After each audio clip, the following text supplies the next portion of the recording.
Hello दोस्तों। सरकार के पास ये पावर होती है कि वो पैसा छाप सकती है, अपने देश की करेंसी छाप सकती है। पर वो ढेर सारा पैसा छापकर अपने देश के लोगों से या देश के लोगों के बीच से गरीबी क्यों नहीं हटा देती? क्या आपने कभी ऐसा सोचा है? और अगर सोचा है आपने ऐसा, तो क्या आपको कभी इस प्रश्न का आंसर मिला है, इस क्वेश्चन का आंसर मिला है? अगर नहीं, तो आज हम डिस्कशन जरूर करेंगे।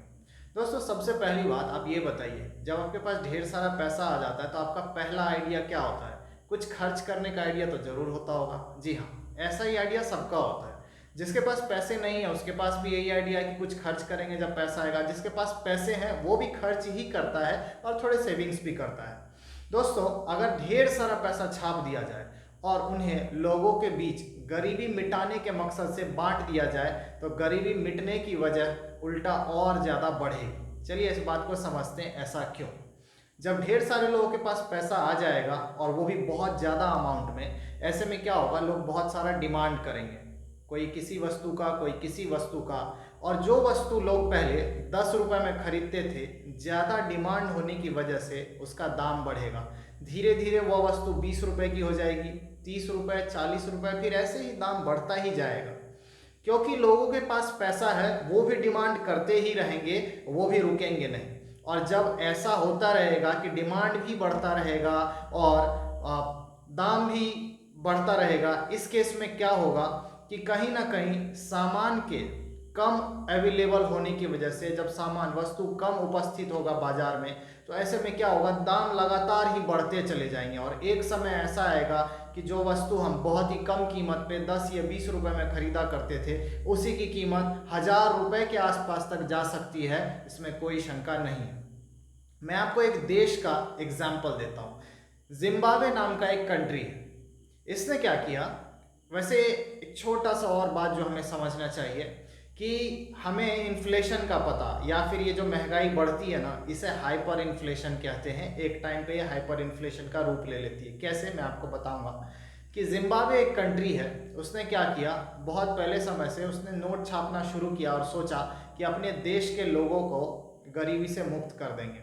बहुत सारे नोट्स छापे गए, मिलियंस ऑफ डॉलर्स छापे गए और लोगों को किसी न किसी तरीके से मुहैया करा दिया गया। वो पैसे लोगों के बीच पहुंचे। अब लोगों ने डिमांड करना शुरू किया। जब डिमांड करना शुरू किया तो सरकार ने सप्लाई नहीं बढ़ाया, क्योंकि सप्लाई उतना होता नहीं है जनरली। डिमांड बढ़ने की वजह से सप्लाई भी बढ़ जाए ऐसा कोई जरूरी नहीं है, लेकिन डिमांड बढ़ने की वजह से दाम, कीमत जरूर बढ़ता है किसी भी चीज़ का। एक छोटा सा एग्जांपल के जरिए समझते हैं। सोचिए एक सामान है, उसे खरीदने के लिए 5 लोग हैं और वहाँ पर पांचों लोग तैयार हैं कि मैं इस वस्तु को खरीदूंगा, तो वहाँ पर एक से एक बढ़कर दाम लगाने के लिए भी तैयार होंगे। कोई कहेगा 20 रुपए, कोई कहेगा 50 रुपए, और अंत में जाकर के शायद 500 रुपए में वो वस्तु बिके जिसकी कीमत सिर्फ 20 रुपए थी। यस, इट इज पॉसिबल, ऐसा होता है। इस तरीके के सिचुएशन को हम हाइपर इन्फ्लेशन कहते हैं। जिम्बाब्वे सरकार से यही गलती हुई कि उसने ढेर सारा पैसा छापकर लोगों के बीच बांट दिया और सोचा कि मैं हम गरीबी मिटा देंगे। लेकिन ऐसा हुआ नहीं, हुआ इसका उल्टा।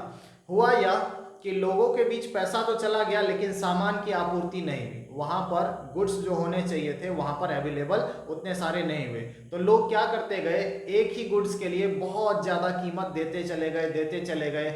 और इसके वजह से हुआ क्या, छोटे से गुड्स की भी कीमत बहुत ज़्यादा हो गई। कहा तो ये भी जाता है कि इतना ज़्यादा इन्फ्लेशन वहाँ पर बढ़ गया था, फिर से मैं शब्द यहाँ पर यूज़ करूँगा, हाइपर इन्फ्लेशन इतना ज़्यादा हो गया था वहाँ पर कि एक पैकेट ब्रेड के लिए बोरा भर करके हम लोग, मतलब वहाँ के लोगों को पैसा ले जाना पड़ता था। और ये समय आया कि एक कप चाय के लिए भी लोगों को लगभग लगभग मिलियंस ऑफ डॉलर्स देने पड़ते थे, तब उन्हें एक कप चाय मिलता था। ठीक है, एक यूएस डॉलर, उस समय इतना ज़्यादा डिफरेंस आ गया था कि एक यूएस डॉलर खरीदने के लिए जिम्बाब्वे की करेंसी को 50 मिलियन जिम्बाब्वेन करेंसी देना पड़ता था। 50 मिलियन डॉलर जिम्बाब्वेन करेंसी, मतलब उस समय जिम्बाब्वे की करेंसी पेपर से भी ज़्यादा सस्ती थी। खाली कागज जो होता है ना, उससे भी ज़्यादा खत्म हालत थी किसकी, जिम्बाब्वे की करेंसी की। इसीलिए दोस्तों, हमारे मन में जो आइडिया आता है कि हम पैसा छाप कर गरीबी मिटा दें, ऐसा इम्पॉसिबल है लगभग लगभग। आप पैसा छाप कर थोड़ा बहुत हेल्प कर सकते हैं, लेकिन आप देश से गरीबी नहीं मिटा सकते। क्यों? क्योंकि सबके पास जब पैसा आ जाएगा तो वो डिमांड करना शुरू करेंगे। गरीबी तभी तो मिटेगी, सिर्फ पैसा हो जाने से गरीबी नहीं मिटेगी। जब वो सामान खरीदेंगे तब उनके पास जो कमी होगी, वो आपूर्ति होगी, तब वो फील करेंगे हाँ हम गरीब नहीं हैं। लेकिन ऐसा होने में शायद इम्पॉसिबल टास्क है ये। क्यों? क्योंकि जब वो डिमांड करेंगे तो सामान की भी तो आपूर्ति होनी चाहिए। वो कहाँ से आएगा सामान, है ना? रिसोर्सेज लिमिटेड है इकोनॉमी में। आपके आसपास जो सराउंडिंग है उसमें कोई भी वस्तु जो वो लिमिटेड है, लेकिन जब आप डिमांड अनलिमिटेड करने लगेगा तो कहाँ से वो वस्तु पूरी हो पाएगी। इसीलिए दोस्तों, पैसा छापकर गरीबी नहीं मिटाई जा सकती। इसका उल्टा होगा कि गरीबी और ज़्यादा बढ़ जाएगी। जो चीज़ लोग 5 रुपए में खरीद पाते थे, वो शायद आप बोरा भर करके पैसा ले जाएंगे तब भी ना खरीद पाए। ऐसा होता है। तो प्लीज़ इस क्वेश्चन को, मतलब इसको समझने में आपको कैसा लगा?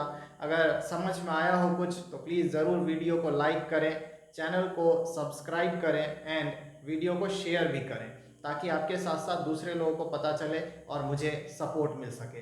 Thank you. मिलते हैं नेक्स्ट वीडियो में बहुत जल्द।